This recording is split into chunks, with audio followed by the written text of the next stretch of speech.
गोकुल में सिरसा से नामांकन भरा है, क्या कुछ कहेंगे, किस तरह के जो? देखिए, बहुत अच्छा माहौल है। मेरी 12-13 दिन एब्सेंस थी, दिल्ली था। पीछे से सभी हमारे परिवार ने, पूरे टीम ने, हमारे सारे कार्यकर्ताओं ने मेरी कमी नहीं महसूस होने दी एरिया को। और मुझे भी खुशी हुई कि 5 साल अगर मैं लगा रहा, अपनी मेहनत करता रहा, तो आज जनता खुद मेरा चुनाव संभाल रही है। तो इस चीज से कहीं ना कहीं बड़ा हौसला बढ़ता है। गोकुल आप हलोपा के खिलाफ रहे हैं, हमेशा हलोपा के अपोजिट खड़े हुए। आज हलोपा और इनेलो ने गठबंधन कर दिया है, कैसी स्थिति बन चुकी है? देखिए, कहीं ना कहीं इस्तीफा दिया था चौटाला साहब ने किसानों के पक्ष में, और जो काली भेड़ हमारे अन्नदाताओं को कहने वाले लोग थे, अगर उनके साथ आज अलायंस करेंगे, जो उनके सामने खड़े थे, तो कहीं ना कहीं बड़ा प्रश्न चिन्ह खड़ा होता है उनके बलिदान पे। क्या लगता है कैसा चुनाव जो है सिरसा का रहने वाला है? देखिए, अब ये तो कुछ कह नहीं सकते, राजनीति के अंदर तो कब क्या हो जाए पता नहीं लगता।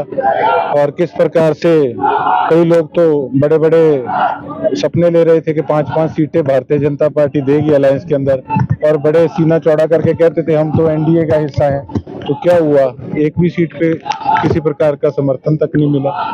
तो आज तक गोकुल की एक तरफा जीत बताई जा रही थी, आज इनके अलायंस के बाद क्या लगता है माहौल कुछ बदलेगा? देखिए, ऐसा है, जनता बड़ी जागरूक है, जनता बड़ी समझदार है। इलाहाबाद बाई इलेक्शन में जब चौटाला साहब ने किसानों के हित में अपना इस्तीफा दिया था, तो किसी भी पार्टी के कार्यकर्ता या वोटर ने ये नहीं सोचा था कि हम कांग्रेस के साथ हैं या हम किसी और पार्टी के साथ हैं। उन्होंने कहा था कि भाई, एक आदमी है, एक शख्स है जिसने किसानों के हित में इस्तीफा देने का काम करे हुए है और अपना इस्तीफा देकर हमारे बीच में आके बैठे हुए हैं। तो अगर उनका अन्नदाता को काली भेड़ कहने वाले के साथ अलायंस होता है, तो जनता इस चीज को समझती है और एक बड़ा प्रश्न चिन्ह खड़ा होता है। मैं चौटाला साहब के साथ अलायंस में रहा हूं और मेरे उनसे बड़े अच्छे ताल्लुकात भी हैं, उनके बच्चों जैसा हूं, पर मेरे को ये लगता है कि ये लोग जो हैं, या इस तरीके का निर्णय उनको काफी सीटों पर नुकसान पहुंचाएगा। एक सिरसा जिले में 5 सीटों पर एक चर्चा चल रही है कि बीजेपी ने जो अपने डमी कैंडिडेट उतारे हैं और इनेलो के साथ जो अंदर सेटिंग है। देखिए, सुनने में तो मुझे भी ये चीजें आई है, अब मैं क्या इस चीज को कह सकता हूँ। आप ये देखिए कि बीजेपी एक पार्टी थी, ठीक है, एक कैंडिडेट बाहर से लिया गया जो किसानों के खिलाफ था, और जब उस व्यक्ति विशेष के साथ अलायंस हो गया, तो जिस पार्टी ने लिया था हो सकता है उसके साथ भी कोई हो सकती है सांठ-गांठ। अब जब चीजें ओपनली खुल के आ रही हैं, तो हो सकता है अंदर खिटपिट हो किसी प्रकार के लोग आज ये भी कह रहे हैं गोकुल ने इनेलो के साथ गद्दारी की है, इसीलिए जो अभय चौटाला जी ने ये डिसीजन। क्या गद्दारी करी है? मैंने लेके खाया था क्या किसी का? क्या गद्दारी की?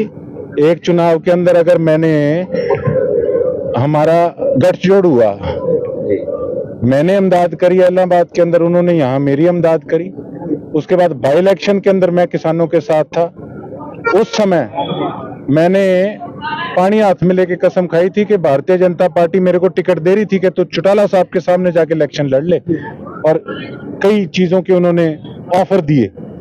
मैंने एक बात कही, मैं कहा मैं किसानों के साथ हूं, मैं चौटाला साहब के साथ था, मैं किसी के पीठ में छुरा नहीं घोपूंगा। और एमपी के इलेक्शन तक बच्चे बच्चे को पता था कि किस प्रकार का नतीजा रहने वाला है। मैंने फिर भी जो मेरे से हुआ, जो मेरी हैसियत थी, मैंने संदीप लोढ़ जी का उस समय साथ देने का काम किया था। और जो आज ये बात कह रहे हैं ना उलझुल, इसी करके कहीं ना कहीं पार्टी लॉस में जा रही है। किन मुद्दों को लेकर गोकुल जो है सिरसा विधानसभा में जाएंगे लोग? देखिए, ऐसा है, मुद्दे ही मुद्दे हैं। जब यहाँ का प्रतिनिधि यहाँ रहता ही नहीं है, तो ऐन मौके पे 1 महीने में उसको सारा कुछ याद आता है। उसको बोतलें भी याद आती हैं बांटनी, और बच्चे भी सीवरेज का पानी 5 साल पीते रहते हैं। उनको आज खाड़े मोगे भी याद आते हैं।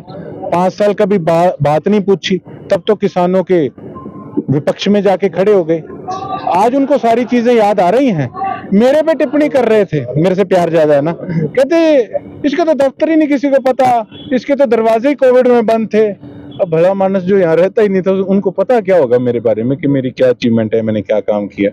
अब मुझे कहते हैं जी मेरी चिंता बहुत रहती है, मेरे से प्यार ज्यादा है। कहते हैं तो अपने कपड़े गंदे कर लेता है, कीचड़ में उतर लेता है, ये कबूतर है, ये फलाना है, ये ढिमकाना है। जब आदमी बौखला जाता है ना तो ये बौखलाहट की निशानी है, तो बौखला गए हैं। अच्छा, आज तो भारतीय जनता पार्टी के साथ उनका अलायंस भी नहीं है। अब क्यों नहीं दोनों भाई अलग अलग सीटों पे खड़े होते? पता है दिन ब दिन यहाँ हाल क्या हो रहा है। जब मेरी एब्सेंस के अंदर 12 दिन के अंदर दोनों भाई यहाँ रह के भी नहीं स्टैंड कर पाए सिस्टम, तो उनको पागल कुत्ते ने काटे, वो दो जगह जाके खड़े हो जाएंगे। तो कुल मिला के आप समझ सकते हैं कि क्या चल रहा है। रानिया से भी कांडा बंधुओं ने जो अपने बेटे का नाम दिया था, लेकिन वो कहीं ना कहीं वही दफ्तर का नाम ना आ रहा है। आज की तारीख थी, बरवाले थे नामांकन, किसने मना किया था? कहते थे हमारे पास 5 कैंडिडेट है, 5 सीटों पे अलग अलग खड़े कर लेते, किसने रोका था? एक सीट पे क्यों सीमित रह गई? गोकुल सेठी अपनी जीत को लेकर कितने आश्वस्त हैं? देखिए ऐसा है, राजनीति का कुछ पता नहीं होता कब क्या हो जाए, लेकिन उम्मीद और हौसले पे दुनिया टिकी है। मेरे कने भी खून ने है कि मैं क्या मैं डरूं, आपा तो पूरा तगड़ा होकर चुनाव लड़ांगा सर सालों के हकों में। गोकुल हो रही है, इसी वजह से डर की वजह से गठबंधन तो नहीं हो गया आज। देखिए ये तो राजनीति है और ये चलती रहती है, और हर आदमी ने अपना रास्ता देखना है। मैंने अपना रास्ता देखा, मुझे दिख रहा था कि मैं अगर सरकार के अंदर मेरी भूमिका होगी तो ये एरिया के काम होंगे। मैंने अपना काम किया, उन्होंने अपना काम करना। गोकुल सेठी सिरसा के लोगों को क्या अपील करेंगे? बस विश्वास रखिएगा अपने भाई पे, आपके बेटे पे, आपको कभी भी निराश नहीं होने दूंगा। गोकुल जी, पिंडां ਦੇ ਜਿਹੜੇ ਲੋਕ ਤੁਹਾਡੇ ਨਾਲ ਕਿਸਾਨ ਮਜ਼ਦੂਰ जुड़े शहर ਦੇ जुड़े ਉਹਨਾਂ ਨੂੰ ਕੀ ਕਹਿਣਾ ਚਾਹੋਗੇ? मैं ही कहना चाहूंगा जी, ਜਿਹੜੇ ਮੌਕੇ ਤੇ ਆ ਕੇ ਜਿਨ੍ਹਾਂ ਲੋਕਾਂ ਕਰਕੇ ਮੈਂ 12 ਦਿਨ ਸੀਗਾ ਦਿੱਲੀ, ਉੱਥੇ ਜਿਹੜੇ ਲੋਕ ਮੈਨੂੰ ਜਾਣਦੇ ਸੀ, ਮੈਨੂੰ ਗੱਲਾਂ ਕਰਦੇ ਸੀਗੇ, ਕਹਿੰਦੇ ਯਾਰ ਤੁਹਾਡੇ ਦਾ ਬੜਾ ਬੁਰਾ ਹਾਲ ਹੈ, ਤੁਹਾਡੇ ਤਾਂ ਸ਼ਰੇਆਮ ਸਮਾਨ ਵੰਡੀਦਾ ਤੇ ਤੁਹਾਡੇ ਵੋਟ ਵਿਕਦੇ ਆ। ਇਹ ਛਵੀ ਬਣਾ ਕੇ ਰੱਖਤੀ ਕਿ ਸਾਡੇ ਧਾਰਮਿਕ ਨਗਰੀ ਦੀ ਇਹਨਾਂ ਨੇ। ਅੱਜ जो कहते हैं कि हम तो बहुत बड़े धर्मादा करने वाले लोग हैं, ये धर्मादा है कि चुनाव से 2 दिन पहले आप नशा बांटते हो, आप पैसे बांटते हो। वीडियो पड़ी है मेरे पास, आपको दिखा दूंगा टाइम आने दो कि किस प्रकार से इन्होंने सत्यानाश किया इलाके का धर्म की आड़ में। ठीक है सर।